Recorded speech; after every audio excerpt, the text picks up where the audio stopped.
Note ছেঁড়া, ফাটা বা অপ্রচলনযোগ্য হয়ে গেছে, ব্যাংকে গিয়ে আর ঝামেলায় পড়তে হবে না। বাংলাদেশ ব্যাংক জারি করেছে ছেঁড়া, ফাটা ও ত্রুটিপূর্ণ নোট বদলের নতুন নীতিমালা। এই নীতিমালায় তাৎক্ষণিক টাকা পাওয়া যাবে, তবে কিছু ক্ষেত্রে অপেক্ষাও করতে হতে পারে।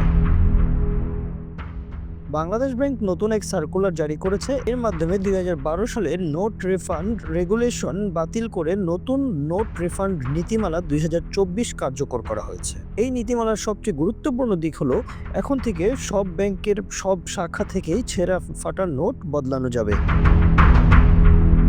নতুন নীতিমালার মূল ভিত্তি হলো ৯০% নিয়ম। যদি কোনো নোটের ৯০%-এর বেশি অক্ষত থাকে, তাহলে যে কোনো ব্যাংকের যে কোনো শাখায় জমা দিলে তাৎক্ষণিকভাবে পুরো মূল্য পাওয়া যাবে। এর জন্য কোনো আবেদন নয়, বাংলাদেশ ব্যাংকের পাঠানোর কোনো ঝামেলা নেই।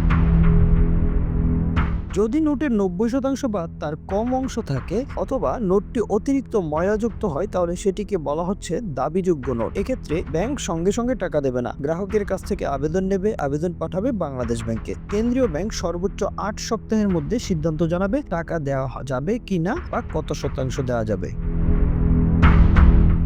তবে আগুনে পোড়ার নোটের ক্ষেত্রে নিয়ম আলাদা। এসব নোটে ব্যাংক কোনো টাকা দেবে না, গ্রাহককে সরাসরি বাংলাদেশ ব্যাংকের যে কোনো শাখায় আবেদন করতে হবে। সিদ্ধান্ত নেবে কেবল কেন্দ্রীয় ব্যাংক। নতুন সার্কুলারে নোটগুলো ৫ ভাগে বিভক্ত করা হয়েছে। এগুলো হচ্ছে পুনঃপ্রচলনযোগ্য নোট, অপ্রচলনযোগ্য নোট, ছেঁড়া, ফাটা বা ত্রুটিযুক্ত নোট, দাবিযোগ্য নোট এবং আগুনে পোড়া নোট।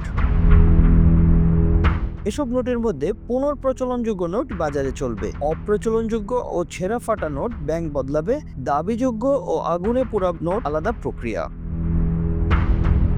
বাংলাদেশ ব্যাংক স্পষ্ট করে জানিয়েছে, সব ব্যাংকের সব শাখায় এই সেবা দিতে হবে। প্রতিটি শাখায় দৃশ্যমান স্থানে নোটিশ টাঙাতে হবে। ছেঁড়া, ফাটা বা ত্রুটিপূর্ণ নোট বিনিময় ও দাবিযোগ্য নোট সংক্রান্ত সেবা প্রদান করা হয়।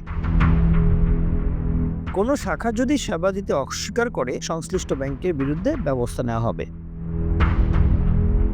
Bangla affairs news desk.